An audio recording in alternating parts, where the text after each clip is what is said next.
irrespective of the day, Yeah. why do you feel like she mentioned that you weren't listening? Because even if that's not the same day, why do you feel like she had a feeling that you weren't listening? Well, I think it's because of this. So the situation we were talking about something. This was off camera, and my thing is this. Like I said, I'm ADD and I'm passionate. So you're explaining something to me, and I felt like we were talking. She was explaining something. I felt like we were talking in circles. We were both doing a lot of talking, not a lot of listening. Because just like she didn't feel heard, I didn't feel heard. Because obviously we were talking in circles, so nothing was getting accomplished. So I said, hey, let's compartmentalize this one thing. Let's finish the thing that we're talking about, then jump back to that. She took that as he's not listening to me. I found that out because I talked to her, and she told me why. I said, I don't remember verbatim what I said, but I know I made these points. I said, look, I'm passionate. I said, I said, I'm very passionate, so I can get wrapped up in that. And I said, also, I got ADD. And because I can't take notes on what you're saying and try to go back to address it, I wanted to cut you off and be like, hey, can we come back to that? You know what I'm saying? So after we addressed that, but that was after she had already kind of like spread the world, spread the good news that Bryan don't listen. So then by the time we get a conversation about it, it's like, okay, I get what you're saying, but I don't think she really processed it that way. So maybe she still felt like I didn't listen. You know what I'm saying? And I'm not saying I'm the best listener in the world, but I'm open to constructive criticism. I'm not open to you stigmatizing and labeling me amongst the whole community of people on the show. You know what I'm saying? So then we're having conversations about it on camera, which we already had. You know what I'm saying? So now I'm feeling blindsided because I'm like, yo, we already talked about this. You know what I'm saying? So that's how that situation went. The situation on the couch, especially I want to address this thing when she said about the domestic violence. That was the first time we spoke about that. But afterwards, I was like, even if I was a butthole, let's say I'm a butthole, right? I'm not dumb enough to be a butthole on camera and just say paralysis by analysis. That was from a totally different part of the conversation. I did think so. Yeah, it looked like it was. Yeah, that was literally placed there. When she said that, I was like, for real? Like, for real? That's a sensitive subject to me. Because that hits home with things of people I know closely or family members. You know what I'm saying? So that hits home. But we went upstairs and talked about that. You know what I'm saying? So they make it like that. So I just think there was just so many gaps in how we communicate and how we process. I look at it as, a testament of your character and your ability of being ready to love, to date, to understand, to grow with a person, how you deal with adversity. We had one little simple misunderstanding and spiraled out of control, or so. I think they made stuff worse on the editing in the show than it was in real life. She might have said, Bryan, you're a little annoying. I might have said, Alex, you're a little annoying. But it was no hard beef. You know what I'm saying? The show makes it seem like it was just, they created more than, you know what I'm saying? I'm not saying that she didn't have legitimate feelings. You know what I'm saying? I'm not saying that, but they kind of let that spiral and made it so much worse, so. Do you think, because obviously, very much yourself, part of my job here, I do one-to-one coaching with people. My job is to listen. There is a difference, though, when you get into a relationship. And the reason why is because the pressure is different. When you are... Like, for instance, we're doing right now, I can do this all day, right? Yeah. And someone will think I'm an amazing listener. But when we're actually in a relationship, due to different circumstances that happen within a relationship, pressures that happen, we could be not seeing eye to eye on something, etc. I want to get my point across, you want to get your point across. The listening skill or the art of the listening isn't always necessarily the same in a relationship as it is as your job. Because I believe you, by what you told me, your job, I know that you're an amazing listener. When it comes to a relationship, though, is there a part of you that maybe because you said about your ADD as well, that may impact the level of listening that you may have in a relationship? Well, absolutely. I mean, I don't think I'm the art of listening. I can't say I've mastered the art of listening. But the thing about it is, if you're going to tell me you're ready to love and you're ready to be in a serious relationship, then communicate that to me. Don't let me find out by everybody else how you feel. You feel me?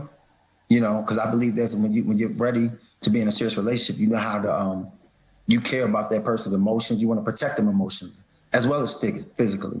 So what type of stamp do you put in when you go talk to everybody else about a situation instead of that person?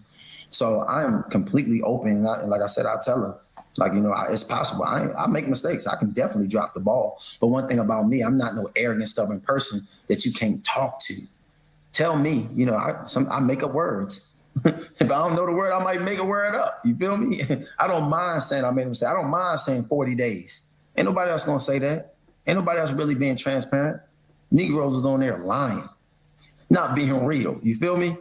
You know what I'm saying? So I get it. Like, and it's so possible. But we also have to understand this. One thing I started studying love languages and personalities. Oh, yeah. So your personality is how you process stuff. My job requires me to have a high processing speed. From being a football player, I played quarterback at one time. I had to react, process quick. Baseball, tenths, hundredths of a second, process quick. Behavior specialist, you have to process quick. So I'm not saying I got all the answers. What I'm saying is I've been to therapy. I do therapy on people, and I felt like without misunderstandings, I processed some of those things a little quicker and tried to establish and understand the issue. And I didn't think it was as big. So I said, we can talk about this. Me and you can talk. And I didn't know, but I also think that things kind of spiraled out because of the outside factors. That was a lot. Listen, y'all, this is, for one, it's TV, okay? But there are so many moving pieces that y'all have no idea about, from people being lied to, from producers saying this thing, that you get off the show and you find out, oh man, that didn't even happen. I know it ain't happened. You know what I'm saying? But it was so many moving pieces. But absolutely, it's so possible that I dropped the ball. Mind you, we only knew each other about 4 or 5 days, 6 days at these points. And then also there were other moving pieces as far as, so imagine only knowing somebody a couple of days. Then it's not like you get the opportunity to just talk to them and get it settled. Because you got a busy day where you're going on other dates with other people, you're doing all this stuff. So now it's kind of lingering. Then your emotions are in array, because now you're going on a date with another person. Oh, do I like this person too? You can't serve two masters, like, you know what I'm saying? So it's like you're dating multiple people, you got other people in your ears, and you haven't got to communicate, and communication kills assumption. So therein lies the issue right there. You know what I'm saying? Because I might feel the same way. I might feel like she don't listen. The difference is I just tell everybody. Or I didn't tell one person and allow it to get spiraled out of control, because I know that that's not a solution. Me telling other people my issue with you is never a solution. Me telling you the issue with you and us working that out is the solution. Do you think, okay, so what I'm hearing is then, do you think that there's a crossing lines here? So what I'm hearing is Alex is processing the emotions of the situation. You are processing solution for the situation. And in that case, that's where someone may feel like the person doesn't. So this is not saying that you were wrong. This is saying how two people can operate. So what I'm hearing from you is, when you're hearing what you're hearing, your mind is going straight to, what's the solution? This is something that happens when we talk about personalities. In fact, if we do the color test, oftentimes people who are in the red zone, who are in that red zone, usually process solutions. Because that's how they think. They are looking at, okay, there's a problem. Okay, I get it. I hear what you're saying. Let's not dwell on it long. Let's get a solution. Because what else can we do? Like we can't talk about feelings all day, right? And that's actually not necessarily it's not a bad thing. It's just the way that you process things. And it sounds like where she's processing things is that she's processing the emotion, and maybe where she came with the not a great listener necessarily isn't because you weren't a great listener, but maybe because at that time what she needed from you was to process the emotion. This is something I've said to people, that sometimes we have to sit in the situation. So maybe what she felt was that you weren't sitting with her in the situation, but presenting a solution, which made it feel like to her that you weren't listening. Not that necessarily you weren't listening, if you get what I'm saying. And you know what? And that's 100% possible, man. That's a great synopsis. And it's totally possible that could have happened. Mind you, we hadn't known each other that long. We didn't really know, like I said on the couch, we don't know each other like that. We're getting to know each other. That was after the conversation. So I recognize that. I feel you, man. And that's why I said, with all the moving pieces, being able to sit down and learn it. And how you gonna know that about somebody in 45 days? That's something you have to learn or you have to express. So you have to experience it. You don't know people till you go through seasons with them. We got to go through seasons for her to know what my triggers are or what her triggers are. It's an accelerated process. It's very emotional draining. At about day 3, I know me and Edwin had like a conversation. I was like, bro, I'm over this, bro.